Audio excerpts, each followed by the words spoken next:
శ్రీమాత్రే నమ. జయ గురు దత్తాత్రేయ నమ. ఈ వీడియోలో మనం జాతకులకి గృహయోగం ఎప్పుడు ఏర్పడుతుంది, అసలు వారి యొక్క జన్మ జాతకంలో సొంత గృహయోగం ఉన్నదా లేదా అన్నది ఏ విధంగా తెలుసుకోవాల్సి ఉంటుంది, అలాగే గోచారంలో గ్రహాలు మారినప్పుడు ఏ గ్రహాలు అనుకూలంగా వచ్చినప్పుడు ఏ ఏ రాశుల వారికి సొంత గృహయోగం ఏర్పడుతుంది అన్న విషయాన్ని మనం ఈ వీడియోలో పరిశీలించే ప్రయత్నం చేద్దాం. ముందుగా జాతకుడికి సొంత గృహం యోగం ఉందా లేదా తెలుసుకోవాలంటే చతుర్థ భావంపై మనం దృష్టి పెట్టవలసి ఉంటుంది. అలాగే చతుర్థ భావం, చతుర్థ భావాధిపతి, అలాగే కారకుడు కుజుడు, ఈ గ్రహాలు జాతకుడికి బలంగా ఉంటూ చతుర్థ భావంపై శుభగ్రహాల దృష్టి ఉన్నప్పుడు జాతకుడికి సొంత గృహయోగం ఏర్పడడం జరుగుతూ ఉంటుంది. అయితే చతుర్థ భావం కేవలం గృహానికే కాకుండా విద్య, వాహనం, మదరు, జీవితంలో సుఖ సంతోషాలు, ఆనందం, ఇవన్నీ కూడా చతుర్థ భావాన్ని బట్టే పరిశీలిస్తుంది. అయితే కొంతమందికి మంచి విద్య ఉన్నా సరైన గృహం అయితే ఉండదు. కొంతమందికి మంచి గొప్ప ఆస్తులు ఉన్నా కూడా సరైన విద్య లేకపోవడం జరుగుతూ ఉంటుంది. దీన్ని బట్టి జాతకంలో చతుర్థ భావం యొక్క బలంతో పాటు ప్రతి భావానికి ఒక కారక గ్రహం ఉండడం జరుగుతూ ఉంటుంది. ఉదాహరణకి జన్మజాతకంలో చతుర్థ భావం బలంగా ఉంటూ శుక్రుడు బలంగా ఉంటే జాతకుడికి మంచి వాహన యోగం ఏర్పడుతుంది. అలాగే బుధుడు బలంగా ఉంటే గొప్ప విద్యాయోగం ఏర్పడుతుంది. గురువు బలంగా ఉంటే మంచి పాండిత్యం కలిగి ఉంటాడు. అలాగే కుజుడు బలంగా ఉంటే స్థిరాస్తులు, భూమి, పొలాలు, ఇవన్నీ కూడా కలిసి రావడం జరుగుతూ ఉంటుంది. సో అందువలన ఏంటంటే చతుర్థ భావంలో ఏ గ్రహం ఉన్నది, చతుర్థ భావాన్ని ఏ గ్రహం చూస్తున్నది, చతుర్థ భావాధిపతి ఏ గ్రహంతో కలిసి ఉన్నాడు, ఇవన్నీ పరిశీలించిన తర్వాత జాతకుడికి ఎటువంటి గృహం ఏర్పడుతుంది అన్న విషయాన్ని కూడా మనకి ఈ గ్రహాలను బట్టి తెలియజేయడం జరుగుతూ ఉంటుంది. శని యొక్క ప్రభావం వల్ల జాతకుడికి రాళ్లతో కట్టినటువంటి, అంటే పూర్వకాలం ఈ కోటలు అటువంటివి ఉండే కదా, అటువంటి భావన ఉంటుందని. అలాగే ప్రస్తుతం శుక్రుడు యొక్క ప్రభావం ఉంటే చాలా విలాసవంతమైనటువంటి భవనాలు ఉండే అవకాశం ఉంటుంది. గురువు ఉన్నప్పుడు చాలా ఆధ్యాత్మికంగా ఒక మంచి ప్రశాంతమైనటువంటి కుటీరం లాంటి గృహం ఏర్పడడం జరుగుతూ ఉంటుంది. బుధగ్రహం ఉండడం వల్ల ఒక మంచి గ్రంథాలయం లాంటి గృహం ఏర్పడడం జరుగుతూ ఉంటుంది. బట్ ఏదైనా శుక్రుడు బలంగా ఉండి కుజుడు కూడా బలంగా ఉంటే ఆ జాతకుడికి అనేక అంతస్తుల భావనాన్ని కలిగి ఉండడం జరుగుతూ ఉంటుంది. రవి ప్రభావం వల్ల పూరిళ్ళు గడ్డితో నిర్మించిన గృహం అని చెప్తూ ఉండేవారు, కానీ ఇప్పుడు ఇవన్నీ కాలానుగుణంగా మారిపోవడంతో ఏదైనా స్టేటస్ని బట్టి, జాతకంలో ఉన్న గ్రహాలను బట్టి గృహయోగం ఏర్పడడం జరుగుతుంది. బట్ ఏదైనా సొంత గృహం విలాసవంతమైనటువంటి ఫర్నిచర్తో, వివిధ రకాల అలంకరణలతో ఉన్నటువంటి గృహం కావాలంటే శుక్రగ్రహ అనుగ్రహం, అలాగే కుజగ్రహ అనుగ్రహం కూడా కంపల్సరీగా ఉండవలసి ఉంటుంది. అలాగే చతుర్థ భావానికి సంబంధించినటువంటి దశలు కూడా రావాల్సి ఉంటుంది. ఏదైనా దశ వచ్చినప్పుడే ఆ యోగం ఫలిస్తూ ఉంటుంది. అలాగే మనకి చతుర్థ భావంలో ఉన్న గ్రహం కానీ, చతుర్థ భావాన్ని చూస్తున్న గ్రహం కానీ, చతుర్థ భావాధిపతితో కలిసి ఉన్న గ్రహాల యొక్క దశలు వచ్చినప్పుడు ఆ చతుర్థ భావం యాక్టివేట్ అయి జాతకుడికి గోచారరీత్యా గురుగ్రహ అనుగ్రహం వచ్చినప్పుడు, కుజగ్రహ అనుగ్రహం వచ్చినప్పుడు, కొన్ని సందర్భాల్లో శనిగ్రహ అనుగ్రహంతో సొంత గృహం ఏర్పడడం జరుగుతూ ఉంటుంది. కొన్ని సందర్భాల్లో అంతర్దశలు కూడా కొన్ని 3 సంవత్సరాలు, 3.5 సంవత్సరాలు ఉండే సందర్భంలో కూడా ఈ సొంత గృహం ఏర్పడే అవకాశం ఉంది. కొన్ని అంతర్దశల్లో గృహాన్ని అమ్మడం జరుగుతూ ఉంటుంది. కొన్ని అంతర్దశల్లో గృహాన్ని కొనడం జరుగుతూ ఉంటుంది. కొన్ని దశల్లో గృహం మారడం, అలాగే గృహం స్వదేశంలోన, విదేశంలోన, గ్రామంలోన, పట్టణంలో ఉన్నది కూడా జాతకంలో ఉన్నటువంటి గ్రహాల స్థితిని బట్టి ఆధారపడి ఉంటుంది. మనం ఇప్పుడు ఏ ఏ రాశుల వారికి ఎప్పుడు గృహయోగం ఏర్పడుతుంది, ఆ రాశులలో ఏ గ్రహాలు బలంగా ఉన్నప్పుడు ఎటువంటి గృహయోగం ఏర్పడుతున్న విషయాన్ని వివరంగా ప్రతి రాశికి తెలుసుకునే ప్రయత్నం చేద్దాం. శ్రీమాత్రే నమ. జయ గురు దత్తాత్రేయ నమ. ఈ వీడియోలో మనం కర్కాటక రాశి వారికి సొంత గృహయోగం ఏర్పడాలంటే ఏ గ్రహాలు సహకరించాలి, ఏ దైవాన్ని పూజించాలి అనే విషయాన్ని మనం తెలుసుకుందాం. సహజ చతుర్థ స్థానం కర్కాటక రాశి. సాధారణంగా ప్రతి ఒక్కరు కూడా తల్లిగారి యొక్క ఊర్లో అంటే తల్లిగారి యొక్క ఇంట్లో జన్మించడం జరుగుతూ ఉంటుంది. ఇది చతుర్థ భావం మనకు అదే చెప్తూ ఉంటుంది. అందుకని 99% ఈ కర్కాటక రాశిలో జన్మించిన వారు తల్లిగారికి స్థిరాస్తి కలిగి ఉండి వారి యొక్క సొంత గృహంలో అంటే తాతగారింట్లో జన్మించడం జరుగుతూ ఉంటుంది.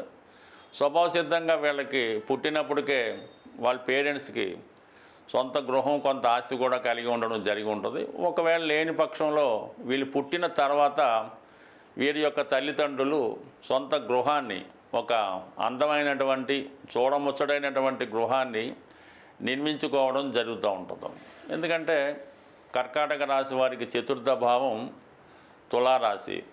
ఈ తులారాశి శుక్రుని యొక్క స్వక్షేత్రం, అలాగే మూల త్రికోణం కూడా అవటం వల్ల వీళ్ళు ఏది కొన్నా, ఏ వస్తువు కొన్నా, వాహనం కొన్నా అది కొద్దిగా రిచ్గా, కాస్ట్లీగా, ఆకర్షణీయంగా ఉండే అవకాశం ఉంది. వీళ్ళు కూడా అటువంటి సొంత గృహాన్ని కొనుక్కునేటప్పుడు చిన్న చిన్న గృహాలు కాకుండా, ఈ కాలనీలో కాకుండా, మామూలుగా ప్రభుత్వం ఇచ్చే గృహాలు కాకుండా ఒక డీసెంట్ ప్లేస్లో ఒక చుట్టూ ప్రహరీ గోడ కలిగి ఉండి ఒక చిన్నపాటి బంగ్లా లాంటి గృహాన్ని నిర్మించుకోవడం అన్నది వీళ్ళ జీవితాశయంగా ఉంటుంది. సాధారణంగా అటువంటి గృహాన్ని వీళ్ళు సొంత గృహంగా ఏర్పాటు చేసుకోవడం జరుగుతూ ఉంటుంది. అంటే వీళ్ళు ఒక హోటల్లో స్టే చేసినా, లేదంటే ఒక చుట్టాలింటికి వెళ్ళినా, ఎక్కడికి వెళ్ళినా కూడా అటువంటి వాటికి వెళ్తూ ఉంటారు. అందువలన మీకు ఎటువంటి గృహం కావాలని అనుకుంటున్నారో అటువంటి గృహంలోనే మీరు నివసించడానికి ప్రయత్నం చేయవలసి ఉంటుందండి. ఇది ఒక రెమెడీ లాంటిది అన్నమాట. మీకు అపార్ట్మెంట్ కొనుక్కోవాలనుకుంటే మీరు అపార్ట్మెంట్లో అద్దెకు ఉండండి, మీకు అపార్ట్మెంటే కుదురుతుంది. సొంత గృహం లాంటి పెద్ద బంగ్లా కావాలి, ఇండిపెండెంట్ హౌస్, ఒక విల్లా లాంటిది కావాలంటే కొద్దిగా కష్టమైన మీరు ఒక విల్లాలో రెంట్కి ఉంటూ అందులో వాస్తుపరంగా అది కరెక్ట్గా ఉంటే మీరు ఆ విల్లాలో అద్దెకున్నటువంటి కొద్ది రోజులకే సొంత ఇంటిలోకి మారడం జరుగుతూ ఉంటుంది. అంటే ఇది ఒకటి అబ్జర్వ్ చేసుకోవాలి. మీరు ఎటువంటి ఇంట్లో అద్దెకుంటే అటువంటి ఇల్లే మీరు కొనుక్కొని అందులోకే మారడం జరుగుతూ ఉంటుంది. సో మీరు ఒక సాధారణమైనటువంటి అపార్ట్మెంట్లో ఉంటూ ఇండిపెండెంట్ హౌస్ కోసం వెతుకుతున్నారు అనుకుందాం. మీరు ఎన్నాళ్ళు తిరగండి, మీకు కావాల్సినటువంటి గృహం సమకూరడం అన్నది ఎట్టి పరిస్థితులు కూడా జరగదు. అందువల్ల మీరు ఎటువంటి వాస్తు కలిగినటువంటి, ఎటువంటి వాతావరణం కలిగినటువంటి గృహంలో ఉంటారో అటువంటి గృహం మీకు సమకూరే అవకాశం ఉంది. కాబట్టి మీరు ముందుగా సొంత గృహం, మీ కళ ఎటువంటిది ఉందో అటువంటి ఇంట్లోకి మీరు ముందు రెంట్కి మారిపోండి. దాని తర్వాత మీకు ఆటోమేటిక్గా కొద్ది రోజుల్లోకే అటువంటి గృహంలోకి గృహప్రవేశం అన్నది చేయడం జరుగుతూ ఉంటుంది. ఇది ఒక రెమెడీగా భావించవచ్చు. అయితే ఈ రాశి అందే అంటే ఈ కర్కాటక రాశి వారికి శుక్రుడు ఎంత బలంగా ఉంటే వారికి అంత గొప్ప గృహం దొరుకుతూ ఉంటుంది. అంటే వీళ్ళ రాశిలో శుక్రుడు ఉచ్చులో మీన రాశిలో ఉంటే పెద్ద ఖరీదైనటువంటి ప్రాకారాలు కలిగినటువంటి బంగ్లాలో నివసించే అవకాశం ఉంటుంది. అటువంటి గృహాన్ని కొనుక్కోవడం జరుగుతూ ఉంటుంది. అదే శుక్రుడు కన్యా రాశిలో ఉంటే ఒక సాధారణ ఇంటిలో, అంటే ఒక సాధారణంగా కట్టినటువంటి ఇల్లు, మామూలుగా సిమెంట్ రేకులు అవ్వచ్చు, సిమెంట్ అవ్వచ్చు, అలాగా చిన్నపాటి డాబా లాంటి గృహంలో, అంటే అక్కడ శుక్రుడు నీచపడి ఉంటాడు కాబట్టి సాధ్యమైనంత వరకు అటువంటి చిన్నపాటి గృహం కొనుక్కునే అవకాశం ఉంది.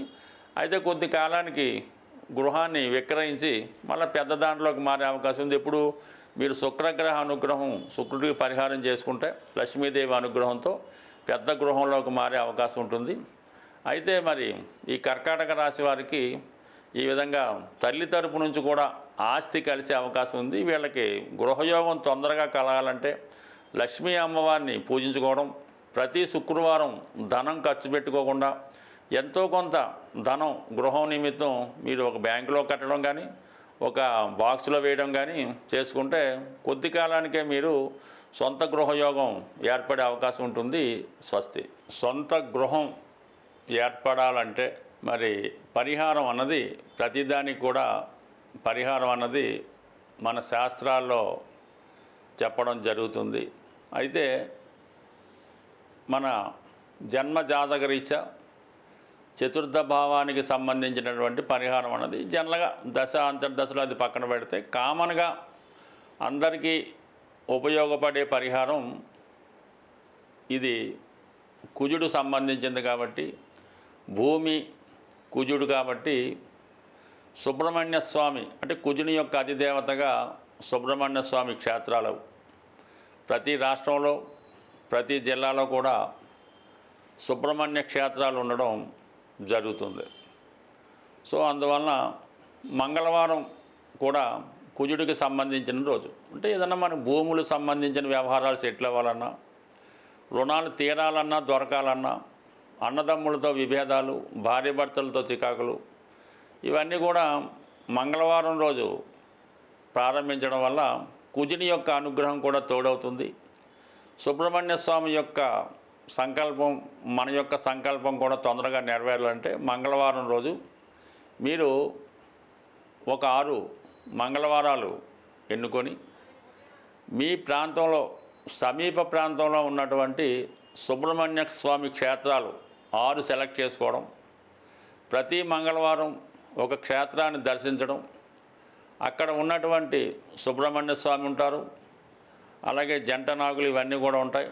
అక్కడ ఉన్నటువంటి ప్రతి దేవతని ప్రతి దేవుణ్ణి కూడా ఆరాధించి కేవలం బెల్లం పానకంతో, చెరుకు రసం, బెల్లం పానకం, తేనె, లేదంటే బియ్యం పిండి కలిపిన వాటరు, పసుపు నీళ్ళు అంటే ఇన్నప్పుడు కూడా బెల్లం పానకంతో స్వామికి అభిషేకం చేయడం వల్ల ఆ మంగళవారం రోజు మీరు చాలా నియమంగా ఉండవలసి ఉంటుంది.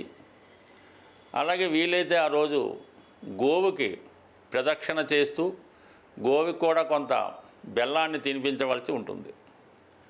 ఈ విధంగా 6 సుబ్రహ్మణ్య క్షేత్రాలు దర్శించవలసి ఉంటుంది. అంటే పెద్దవే అక్కర్లేదు, మీ ప్రాంతంలో ఉన్నవి బాగా ఫేమస్ అయినవి 6 క్షేత్రాలు దర్శించడం వల్ల, 6 క్షేత్రాల్లో కూడా విధి విధానంగా పూజ చేయడం వల్ల ఫైనల్గా మీ సమీపంలో ఉన్నటువంటి మోపిదేవి అవ్వచ్చు, ఈ బెక్కవాళ్ళు అవ్వచ్చు, స్కందగిరి అవ్వచ్చు, పళని అవ్వచ్చు, అంటే మీ ప్రాంతంలో ఏదైతే ఫేమస్ ఉంటుందో ఆ సుబ్రహ్మణ్య క్షేత్రంలో మీరు విధి విధానంగా స్వామిని అభిషేకించడమో పూజ చేయడమో అర్చించడం వల్ల మీ యొక్క సంకల్పం తొందరగా నెరవేరే అవకాశం ఉంటుంది.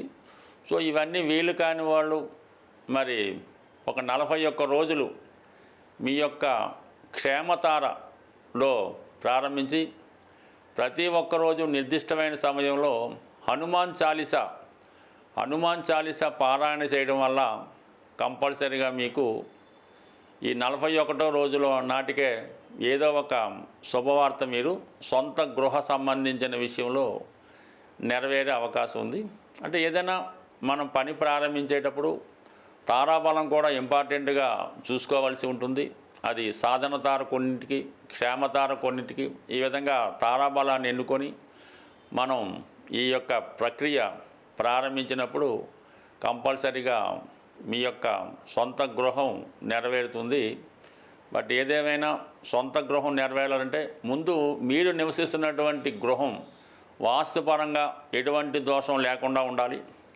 మీరు అద్దెకున్న ఎవరింట్లో ఉన్నా దాన్నే సొంత గృహంగా భావించి ఆ గృహాన్ని పరిశుభ్రంగా ఉంచడం, పాత వస్తువులు లేకుండా, బూజులు పట్టకుండా, చెదలు పట్టకుండా, ఇరిగిపోయినవి లేకుండా చక్కగా నీట్గా ఉంచడం వల్ల అది మీకు ఇమీడియట్గా ఒక కొత్త సొంత గృహాన్ని ఏర్పాటు చేయడం జరుగుతూ ఉంటుంది. అంటే మనం చూడగానే ఒక ఇంటి చూసినప్పుడు ఇది మీకు అద్దెల్లో ఉంటున్నారో సొంత ఇల్లులో ఉన్నారో అర్థమైపోతూ ఉంటుంది. అందువల్ల మీరు అద్దెంట్లో ఉన్న సొంత ఇల్లులాగా దాన్ని పవిత్రంగా చూస్తే మీకు ఆ అమ్మవారి కృపతో సొంత గృహం ఏర్పడే అవకాశం ఉంటుంది. స్వస్తి.